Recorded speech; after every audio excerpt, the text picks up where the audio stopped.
This podcast is part of the Deluxe Edition Network. To find other great shows on the network, head over to deluxeeditionnetwork.com. That's deluxeeditionnetwork.com.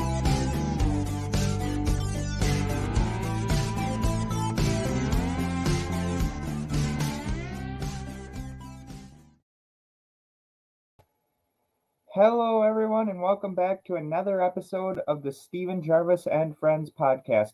Today, I am talking about the last episode of one of the most trying series I've ever done, and that is the Minnesota North Stars, the decade of the 90s, and they're leaving Minnesota to become the Dallas Stars.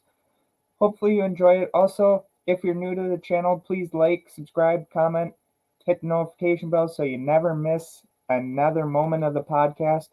And also, could you please go over to the deluxeeditionnetwork.com where you'll find the podcasts of the month, which are Barrel Aged Flicks and History I'd Like to Fuck with Don Brody. That's right, History I Like to Fuck by Don Brody.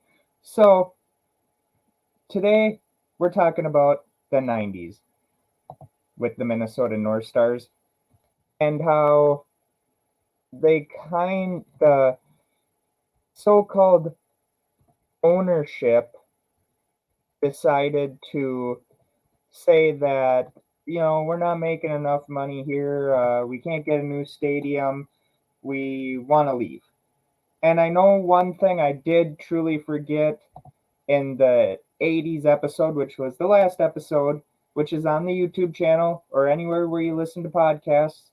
But anyway, in the late 80s, Herb Brooks was the coach of the Minnesota North Stars, but supposedly it didn't work out between him and the owners. The owners didn't like him for whatever reason and decided to get rid of Herb Brooks, which you get rid of a Minnesota institution like Herb Brooks, you might as well just leave. So, the 90s here with the Minnesota North Stars. The NHL instituted a compromise for the 90-91 season where the Gund brothers were awarded an expansion team in the Bay Area, the San Jose Sharks, that would receive players from Minnesota via dispersal draft with the North Stars.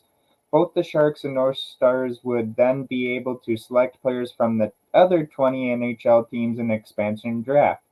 A previous group petitioned for an NHL team in the Bay Area led by Howard Baldwin and Morris Belzberg bought the North Stars as part of the deal. Baldwin and Belzberg purchased the team from the Gunn brothers for approximately $38.1 million, including $1 million in liabilities, as well as giving the Guns their fair share of the fees from the next three expansion teams, expected to be $7.14 million. Norman Green, a former part owner of the Calgary Flames and a last-minute newcomer to Baldwin and Belzberg's group, purchased 51% controlling interest in the North Stars from them, with Baldwin and Belzberg sharing the remaining 49% stake in the team. Green agreed to purchase Baldwin's 24.5% share, giving him more than 75% control of the team shortly after a dispute with Baldwin arose. Belzberg maintained his share of the rest of the team's stock until 1990, when Green became the team's sole owner by buying Belzberg shares. In the 90 through 91 season, despite a losing record in the regular season, the North Stars embarked on a Cinderella run to the Stanley Cup Finals. They knocked off the Chicago Blackhawks and St. Louis Blues, the top two teams in the NHL during the regular season, in 6 games each, and the defending Stanley Cup champion Edmonton Oilers in 5 games, making it to the finals for the second time in franchise history. The team fought hard against the eventual champion Pittsburgh Penguins, led by legend Mario Lemieux. They won 2 of the first 3 contests before being obliterated 8-0 in Game 6 of the best-of-7 series. It was the most one-sided defeat in a deciding game of the Stanley Cup Finals since the original Ottawa Senators defeated the Dawson City Nuggets 23-2 in 1905. Following the 1991 finals run, the North Stars adopted a new logo, the word STARS, in italicized gold capitals over a green star with a gold outline. The gold, now a more metallic shade than the previous yellowish shade. The team also adopted black as their primary color for their road uniforms and eliminated gold from the uniform except for the new logo. Even before the logo change, it had been speculated that the North Stars would adopt a new logo following the 90-91 season, as the future primary logo was first painted on the Met Center ice prior to the aforementioned season, a bet in reverse color scheme than its upcoming incarnation.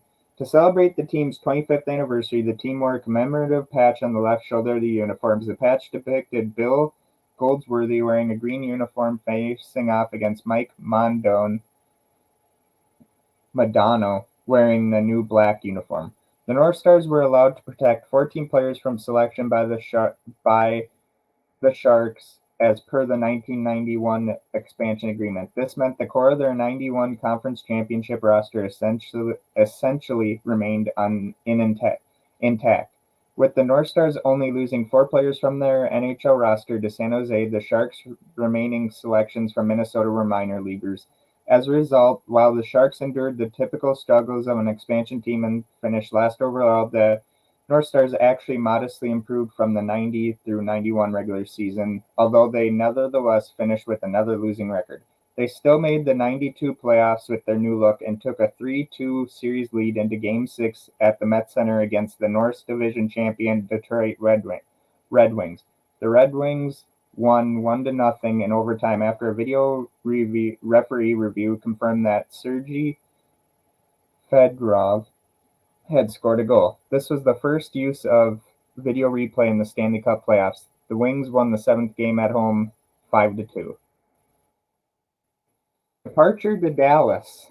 By 1992, Norm Green was arranging a deal to turn the team into the Los Angeles Stars, playing at a new arena, which is now the Honda Center, under construction in Anaheim, California. However, as the Walt Disney Company was already in negotiations with the NHL to create an expansion team in the area, the league instead asked Green to let Disney create the Mighty Ducks of Anaheim, while the North Stars would be allowed to relocate to any city of Green's choosing. In January 1993, Green chose Dallas, Texas as the new home of the franchise, and the decision was formally announced on March 10th. Several reasons were cited for the relocation, including poor attendance during a string of losing seasons, the failure to reach deals for a new arena in either Minneapolis or St. Paul, and a sexual harassment lawsuit against Green that resulted in his wife threatening to leave him unless he moved the team. The subsequent decision to relocate the franchise to Texas made Green much reviled in Minnesota, where he diversely came to be known as Norm Greed. Another factor that also precipitated the move to Dallas was the fact that the team refused to play at the Target Center where the NBA's Minnesota Timberwolves played, due to the fact that Coca-Cola had advertising and pouring rights at the arena. The North Stars and the Met Center had Pepsi as their sponsor. Despite that, the newly relocated Stars did play at Target Center on December 9, 1993 against the Ottawa Senators, though only 14,558 fans showed up to watch the Stars defeat the Senators 6-1. Due to mounting financial problems resulting from poor management of his non-hockey business ventures, Green only kept the Stars for 3 more years before selling them to Tom Hicks in 1996.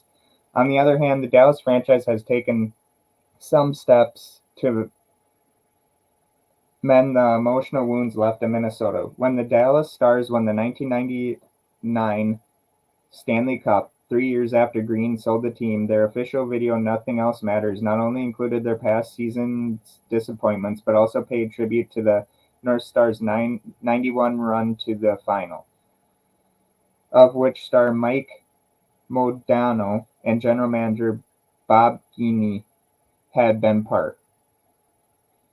Modano, who retired in 2011, was the last former North Star in the NHL, leaving the Stars franchise after the 09-10 season. The last active former North Star was Mike Craig, who played in Italy until 2013.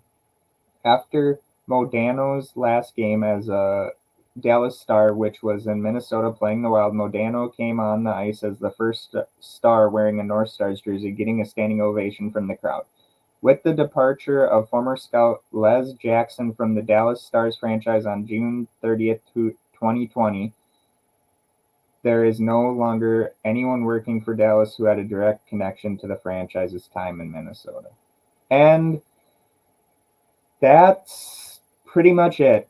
We later get the Wild, which now the Wild kind of is having a identity crisis. If I was the owner of the Minnesota Wild, you are wearing retro jerseys every now and then that have the Wild logo on it with the North Stars colors.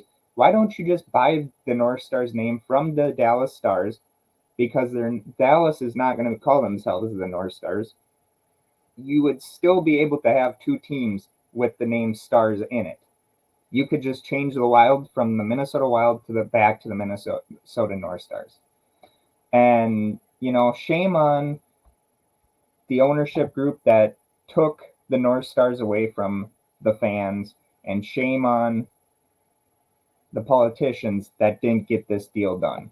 I mean, here in Minnesota, we always have that issue when a team wants a new stadium. Granted, the Timberwolves have been fine with the Target Center. The Vikings have been threatening every now and then to move to a different city, which let them. I mean, no other team is going to probably have that name, the Vikings. I'm sure Minnesota is probably going to fight for that, hopefully. But, I mean, you had the Lakers move from Minneapolis to Los Angeles back in the day, and then you have the North Stars leave. I mean, how many teams do you have to have leave before ownership or like these big leagues figure out that maybe don't put one in Minnesota anymore?